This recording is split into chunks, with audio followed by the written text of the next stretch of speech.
ഇന്ന് ഇങ്ങനെ നോക്കുമ്പോൾ ഒരു മഴക്കാറുള്ള പോലെയുണ്ട്, ഒരു മഴക്കോളുള്ള പോലെ ഇങ്ങനെ തോന്നുന്നു. നമ്മുടെ റിസർച്ച് ലബോറട്ടറി ആൻഡ് ഫാർമസി ആണ്. ഇവിടെ കുട്ടികൾ സ്റ്റഡി ചെയ്യുന്ന ഏരിയ ആണ്.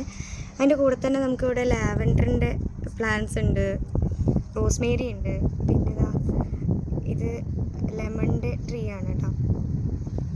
ലെമണിൻ്റെ ട്രീ ഉണ്ട്, സൈഡിൽ ഇതേ മുന്തിരിവള്ളി ഉണ്ട്. ഇവിടെ മൊത്തം ഈ കാണുന്ന ട്രീസ് ഒലീവിൻ്റെ മരങ്ങളാണേ. ഇതെല്ലാം ഒലീവ് ട്രീസാണ്. Welcome to Albanian series part 5. ഇന്ന് നമ്മുടെ ഇൻറ്റേൺഷിപ്പിൻ്റെ ഡേ 5-ൽ ഞങ്ങൾ പോയത് മദർ തെരേസയുടെ ഒരു മിഷണറിയിലേക്കാണ്. അൽബേനിയയിൽ ഇങ്ങനെ മദർ തെരേസയുടെ പേരിലുള്ള ഒരുപാട് മിഷണറീസ് ഉണ്ട്. ഇവിടെ പ്രത്യേകമായിട്ട് ലേഡീസിനും ജെൻസിനും വേറെ വേറെ മിഷണറികളാണ് ഉള്ളത്. ആദ്യം ഞങ്ങൾ പോയത് ജെൻസിൻ്റെ മിഷണറിയിലേക്കായിരുന്നു. അവിടെ ചെന്നപ്പോൾ കണ്ട കാഴ്ചകളൊക്കെ ശരിക്കും മനസ്സിലിങ്ങനെ തങ്ങി നിൽക്കുന്നതായിരുന്നു. നമ്മൾ സാധാരണ കാണുന്ന കാഴ്ചകളിൽ നിന്നൊക്കെ കുറച്ച് വ്യത്യസ്തമായിരുന്നു അവിടുത്തെ ഒരു എക്സ്പീരിയൻസ്. കുറച്ച് നേരം അവിടെയൊക്കെ സ്പെൻഡ് ചെയ്തു ഞങ്ങൾ. അവിടെ ചെന്നപ്പോൾ ശരിക്കും എന്താണ് പറയേണ്ടതെന്ന് പോലും ഞങ്ങൾക്കൊരു ഐഡിയ ഉണ്ടായിരുന്നില്ല. അവിടെ ഓരോരുത്തരുടെയും ജീവിതം നമുക്ക് കാണുമ്പോൾ, പുറമേ നിന്ന് കാണുമ്പോൾ നമുക്കറിയില്ലല്ലോ ശരിക്കും അവിടെ എന്താ സംഭവിക്കുന്നതെന്നൊന്നും. ഓരോരുത്തരുടെയും ജീവിത സാഹചര്യവും ഒക്കെ കണ്ടപ്പോൾ കുറച്ച് നേരത്തേക്ക് എന്തോ ഭയങ്കര ഒരു ഹെവി ഫീലിംഗ് ആയിരുന്നു. നമുക്ക് ഇതുവരെ വീഡിയോ എടുക്കാനുള്ള പെർമിഷനുള്ളൂ. ഇതിനകത്തേക്കൊന്നും നമുക്ക് ക്യാമറയും ഫോട്ടോഗ്രാഫിയും ഒന്നും അലൗഡ് അല്ല. ഇവിടെയുള്ള ആളുകളുടെ പ്രൈവസിയൊക്കെ മാനിച്ച് നമുക്ക് വീഡിയോ എടുക്കാനൊന്നുള്ള പെർമിഷൻ ഇല്ല. അങ്ങനെ ഒരു 1-2 മണിക്കൂർ അവിടെ സ്പെൻഡ് ചെയ്തതിന് ശേഷം ഞങ്ങൾ വേറൊരു പോളിക്ലിനിക്കിലേക്കാണ് പോയത്. യൂണിവേഴ്സിറ്റിയുടെ ഭാഗമായിട്ടുള്ള ഇതായിരുന്നു ആദ്യത്തെ നമ്മുടെ പ്രസ്ഥാനം. ഇതിൽ നിന്നാണ് മറ്റേ യൂണിവേഴ്സിറ്റിയിലേക്കും ഹോസ്പിറ്റലിലേക്കും പിന്നെ വളർന്നത്. ഇത് ഇപ്പോഴും ക്ലിനിക്കാണ്. ശരിക്കും പറഞ്ഞാൽ പലതരം സ്പെഷ്യലിസ്റ്റുകൾ, ഇപ്പം ഗൈനക്കോളജി കാണിക്കും. ഇത് ഫാർമസി, നമ്മുടെ സഭയിലെ ബ്രദേഴ്സ് ഫാർമസി അവർ ഡെവലപ്പ് ചെയ്ത മെഡിസിൻ. ED എന്ന് പറഞ്ഞാൽ ഇൻസ്റ്റിറ്റ്യൂട്ടോ തെർമപ്പത്തിക്ക ഇമാക്കൊളാത്ത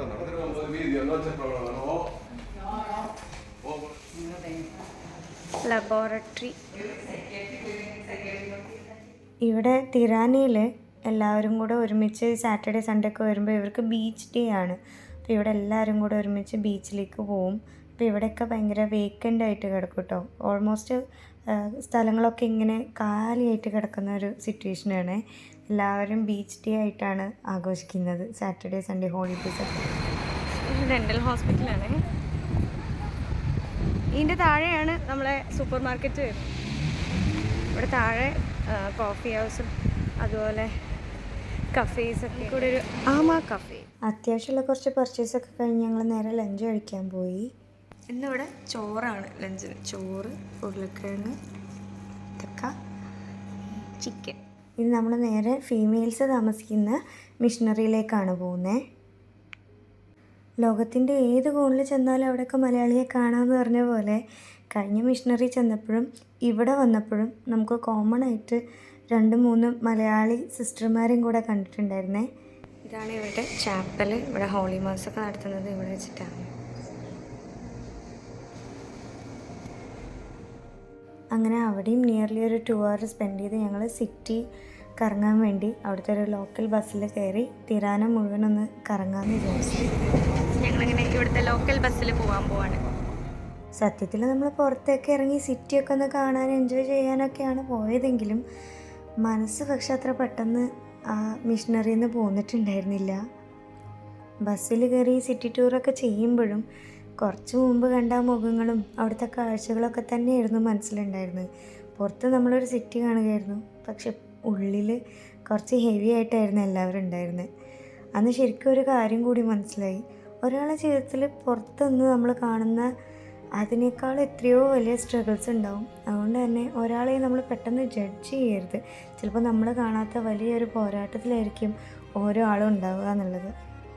നമ്മുടെ ജീവിതത്തിൽ എത്ര വലിയ ആളായാലും, എത്ര പണം ഉണ്ടെങ്കിലും, എത്ര നല്ല കരിയർ ഉണ്ടെങ്കിലും ചില കാര്യങ്ങളുടെ മുന്നിൽ നമ്മളെല്ലാവരും ഒരുപോലെയാണ്. അതാണ് അവിടെ ചെന്നപ്പോൾ ഞങ്ങൾക്ക് ശരിക്കും ഫീൽ ചെയ്തത്. അതുകൊണ്ട് തന്നെ ജീവിതത്തിൽ നമ്മൾ എത്രയും ഇമ്പോർട്ടൻസ് കൊടുക്കുന്ന പല കാര്യങ്ങളും ആക്ച്വലി ഭയങ്കര ചെറുതാണ്. അവിടെ നിന്ന് ഇറങ്ങുമ്പോൾ ഞങ്ങൾക്ക് ഫീൽ ചെയ്തൊരു കാര്യം, at last we all are humans, അത്രയേ ഉള്ളൂ. അങ്ങനെ ആ ഒരു ഹെവി എക്സ്പീരിയൻസ് മനസ്സിൽ വെച്ചിട്ട് തന്നെയാണ് ഞങ്ങൾ അവിടെ നിന്ന് ഇറങ്ങിയത്. കുറച്ച് സമയം എല്ലാവരും ഭയങ്കര സൈലൻ്റ് ആയിരുന്നു. പിന്നെ പതുക്കെ നമ്മളെ മൂഡൊക്കെ ഒന്ന് മാറി അൽബേനിയ ഒന്ന് എക്സ്പ്ലോർ ചെയ്യാമെന്ന് വിചാരിച്ചു. അങ്ങനെ സിറ്റി ബസ് കയറി ഒരു ചെറിയ സിറ്റി ടൂർ നടത്തി. രാത്രി ആയതുകൊണ്ട് ടൗണിൽ നിന്ന് വേറൊരു വൈബായിരുന്നു. സ്ട്രീറ്റൊക്കെ ലൈറ്റ് ഇട്ട് തുടങ്ങിയിരുന്നു.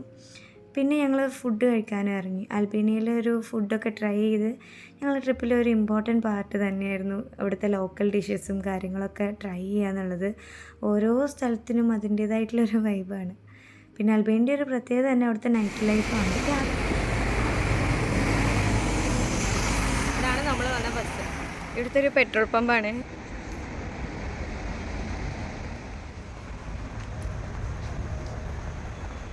ടിറാമിസു ആൻഡ് ലോട്ടസ് കേക്ക് എടുക്കുക. ഇങ്ങനെയാണ് കേക്ക്.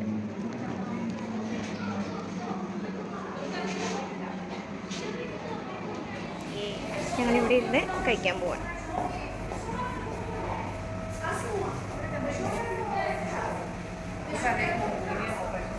ഇതാണ് ഇവിടുത്തെ വെറൈറ്റി സ്വീറ്റ്സ്.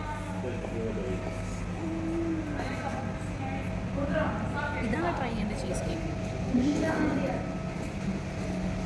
ഏതാ എനിക്ക് ഇഷ്ടമായതാ ട്രൈ ചെയ്യണമെന്ന് അങ്ങനെ മനസ്സിലായില്ലേ? കണ്ടതിൽ അതാണ്. എനിക്കിത് ട്രൈ ചെയ്യണം നല്ല ആഗ്രഹമാണ്. നെക്സ്റ്റ് ടൈം വരുമ്പോൾ ഇതാണ് ഞങ്ങൾ ട്രൈ ചെയ്യാൻ ഉദ്ദേശിക്കുന്നത്. അടിമുടി ടോണിക്കാണ്.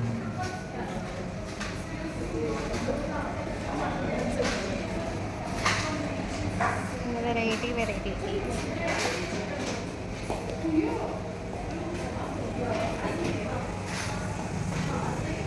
മാക്ട് ഡോണർ. Big doner. സാധാ ഡോണറിൻ്റെ വലിപ്പുണ്ടാവും. എന്താ സാധാ ഡോണറിനേക്കാളും വലിപ്പുണ്ടാവും. അതാണ് ബിഗ് ഡോണർ. I see. ഇവിടെ വെജിറ്റേറിയൻ കുട്ടി നോക്കിയിരിക്കുന്നു, ഞങ്ങളിരുന്ന് കഴിക്കുന്നു. ആയാലും ടൗൺ അത്ര പെട്ടെന്ന് എംപ്റ്റി ആവാറില്ല.